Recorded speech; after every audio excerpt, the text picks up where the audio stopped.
Patrimi Kitrimi Madala Vajato Patrimi Madala Vajato Patrimi Kitrimi Madala Vajato Patrimi Kitrimi Madala Vajato Madura Mandira Rakha Madura Mandira Rakha Madura Mandira Rakha Madura Mandira Rakha Chappa Kara Dala Kara Ove Bhushan Kara Chappa Kara Dala Kara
आज সময় অধিবাসী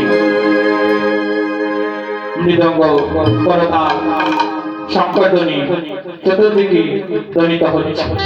সেই ধ্বনি শুনে ভক্তগণ উন্মাদ হয়ে গিয়েছে। সেই ধ্বনির সাথে সাথে মহাপ্রভু নৃত্য করছে, মহাপ্রভুর সাথে ভক্তগণ নৃত্য করছে। নৃত্য করে তারা এমনি ভাবে বিভাবিত হয়ে গিয়েছে, যেমন ব্রজের সেই সাক্ষাৎ রাসলীলা সম্মুখে সম্মোদিত হচ্ছে। তাই তারা এমনি ভাবে বিভোর হয়ে কেউ গৌরঙ্গে সুগন্ধির চন্দন দিচ্ছে, কেউ মালতে বোনের মালা গেঁথে এনে মহাপ্রভুর গলায় পরিয়ে দিচ্ছে। আর সেখানে আজকের এই সময় অধিবাসী 4 যুগের ভক্ত উপস্থিত। সত্য যুগের ভক্ত, ত্রেতা যুগের ভক্ত, দ্বাপর যুগের ভক্ত, কলির যুগের ভক্ত। সত্য যুগের ভক্ত যারা, তারা মহাপ্রভুর নিত্য দর্শন করে তারা বলছে উনি তো সত্য যুগের শ্রীহরি। ত্রেতা যুগে রামের অনুসারী যারা, রাম ভক্ত যারা, তারা দেখছি স্বয়ং জানকী বল্লভ। ত্রেতা যুগের ভক্ত বীর হনুমান। কলিতে মুরারি গুপ্ত হইল যার নাম, সিলেটেরই গুপ্ত পাড়া হইল তার নাম। সেই ভক্তের জন্ম আমি অদমের গ্রামে, কিন্তু আমরা তাকে চিনতে পারি না। কথায় আছে না যে নিত্যি গঙ্গা পানি, কারণ বলা হয়েছে নিত্যি গঙ্গা পানি। আমরা যে গ্রামে জন্মগ্রহণ করেছি সেই গ্রামে স্বয়ং মহাপ্রভুর পার্শ্ব ত্রেতা যুগের ভক্ত বীর হনুমান রামচন্দ্র কলিতে মুরারিগুপ্ত হয়ে জন্মগ্রহণ করেছেন, কিন্তু আমরা চিনতে পারিনি। চিনেছিল কারা? সেই আমেরিকা থেকে জয় পতাকা স্বামী এসে আমাদেরকে চিনিয়ে দিয়েছে। তাই ত্রেতা যুগের ভক্ত শ্রী হনুমান বলছে উনি তো আর কেউ নয়, উনি হচ্ছে আমার প্রভু রামচন্দ্র। তারপর যুগের ভক্ত যারা, তারা দেখছে শ্রীকৃষ্ণ।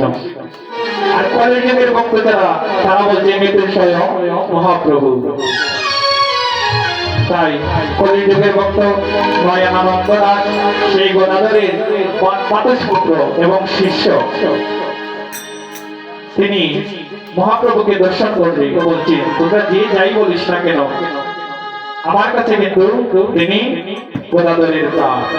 তাই বলছেন নয়নানন্দে মনে আনন্দ জানে, নয়নানন্দে মনে আনন্দ জানে, নয়নানন্দে মনে আনন্দ জানে, নয়নানন্দে মনে আনন্দ জানে। গৌর আমার গদাধরের দাস, গৌর আমার গদাধরের দাস, গৌর আমার গদাধরের দাস, গৌর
মিলন হয়েছে।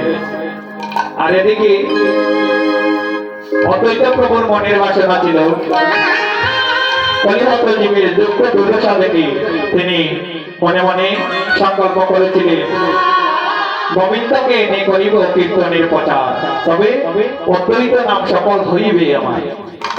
ওনার মনের বাসনা ছিল গোবিন্দকে এনে কলিহত জীবকে উদ্ধার করাবে।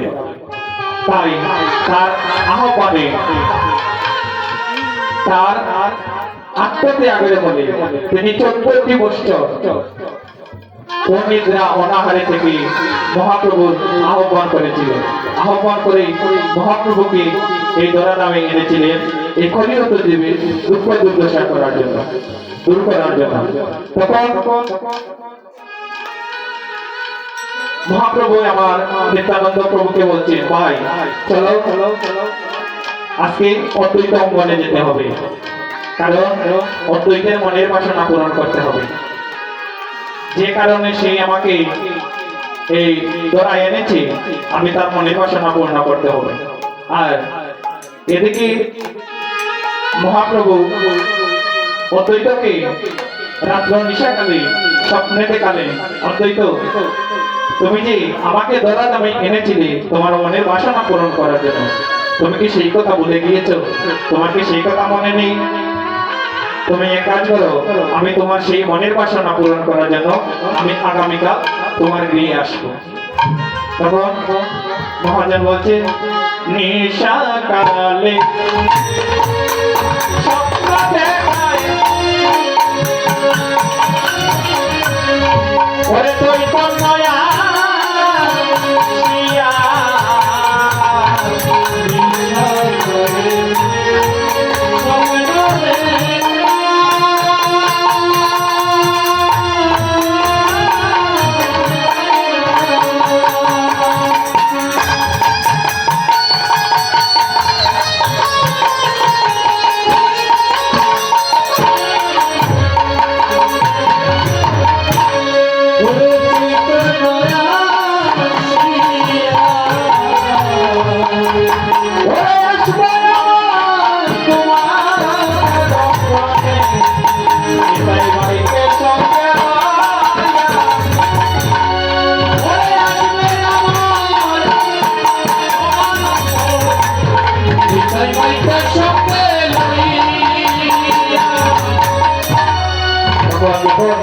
নিশাকালে স্বপ্ন দেখেছে।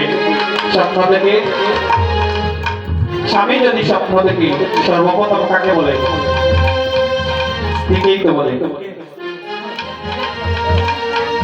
তাই অদ্বৈত প্রভু যখন স্বপ্নে দেখেছে, তখন স্বপ্ন থেকে স্বপ্ন ভেঙে ঘুম ভেঙে তিনি তার স্ত্রীকে বলছে, সুশোভনতে দেখিলাম সীতা